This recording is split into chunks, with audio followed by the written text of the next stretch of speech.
देवी गौ सदन कुठेड़ा की बैठक हुई संपन्न।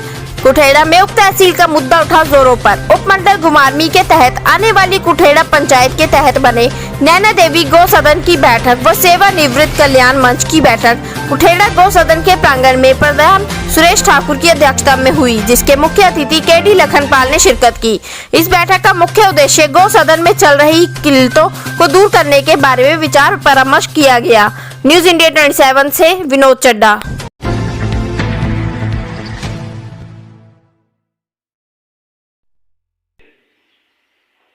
पहले तो हमने इस बिल्डिंग के ऊपर पंचायत की तरफ से लेंटर डाला गया। उसके बाद जो भी इसमें चारदीवारी लगाई गई वो गौ सदन की कमेटी के माध्यम से बनाई गई।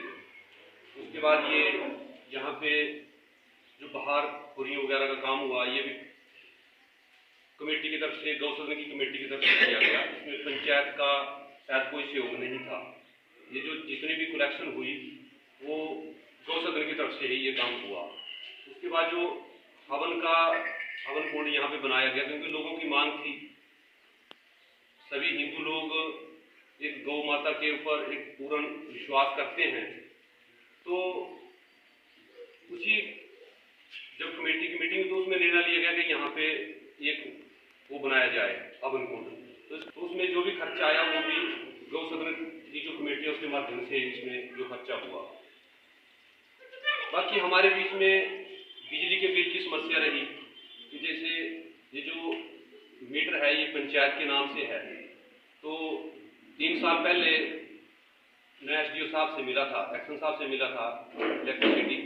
तो उन्होंने बोला कि इसको आप अपने नाम कराओ, गौ सदन के नाम, तब ये डोमेस्टिक हो सकता है। ऐसे ये कमर्शियल ही रहेगा, क्योंकि पंचायत के अंडर जितने भी जो भी है चीजें, चाहे भवन है चाहे कोई भी दुकान है, वो पंचायत के नाम अगर होगी तो वो कमर्शियल मीटर लगेगा। तो मैंने उस टाइम भी अनुरोध किया था, तो उस टाइम पंचायत ने शायद वो एनओसी नहीं दी। तो उस वजह से मेरे पिछले जो प्रधान थे उनसे भी ये इसकी चर्चा हुई कि आप हमारे को एनओसी दे दो, तो उन्होंने एनओसी नहीं दी। तो जिस कारण 18,000 इसका जो बिल था पीछे का वो हमने भर दिया। परंतु मैंने उस टाइम ये कमेटी के माध्यम से हमने निर्णय लिया कि जब तक ये डोमेस्टिक नहीं होता मीटर, तब तक हम इस मीटर के बिल को नहीं भरेंगे, क्योंकि यहाँ पे कोई इनकम का साधन नहीं है। अब जाके हमारे पास जो गऊ हैं, 8 गऊ हैं, वो दूध लगी देने, तो इससे थोड़ी सी इनकम हमारे पास हुई करनी चाहिए। क्योंकि मैं जो मीटिंग है गौ बधाई देना चाहता हूँ इस कमेटी को जो गौ सदन को इस समय चला रही है, जिसके प्रधान सुरेश ठाकुर जी हैं और इनके सभी साथी जो इसके सदस्य हैं सबको, कि बड़े ही सुचारू ढंग से और बड़ी सूझबूझ से इस गौ सदन का संचालन सब लोग मिलजुल करके कर रहे हैं। समस्याएं जब किसी चीज़ को हाथ में लेते हैं तो समस्याएं आती हैं और समस्याओं के समाधान भी होते हैं। कुछ करके होते हैं, कुछ ऑटोमेटिकली होते हैं समय के अनुसार। सदन का चलाना कभी हैरानी जैसी होती थी, लेकिन जब इन लोगों ने बीड़ा उठाया, जैसे इन्होंने बताया कि गुरुजी पन्याला स्टेशन रहता है, मदन लाल जी हैं, उनमें मैं कई बार वो मेरे से बात करते रहते हैं, तो अच्छी बात है।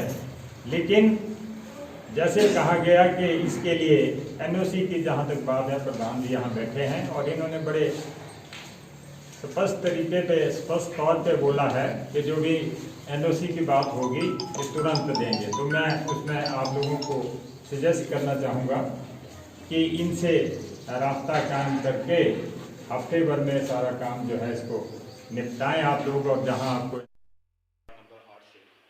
तो अभी जैसे हमने सुना कि यहाँ पे जो उप तहसील के दर्जे की बात हो रही है, तो मैं कुछ और चीज़ें उसमें ऐड करना चाहता हूँ। उप तहसील का तो एक हमारा मुद्दा है ही, पर आप देखिए कि हमारा IPH का जो सब डिवीज़न है आज वर्तमान में कंदरवा में, ठीक है जी, और PWD का सब डिवीज़न है। इलेक्ट्रिसिटी की जो समस्या है उसके लिए भी हमें घुमारवी जाना पड़ता है। हो सकता है आने वाले दिनों में उसको इलेक्ट्रिसिटी को भी सदन में मिला दिया जाए, हमारा सब डिवीज़न चेंज करके वहाँ ले जाए। तो जो भी समस्याएं हैं हमारी, वो हम एक समस्या पे अड़ी हैं। सबसे बड़ी समस्या हम आज की डेट में IPS सब डिवीज़न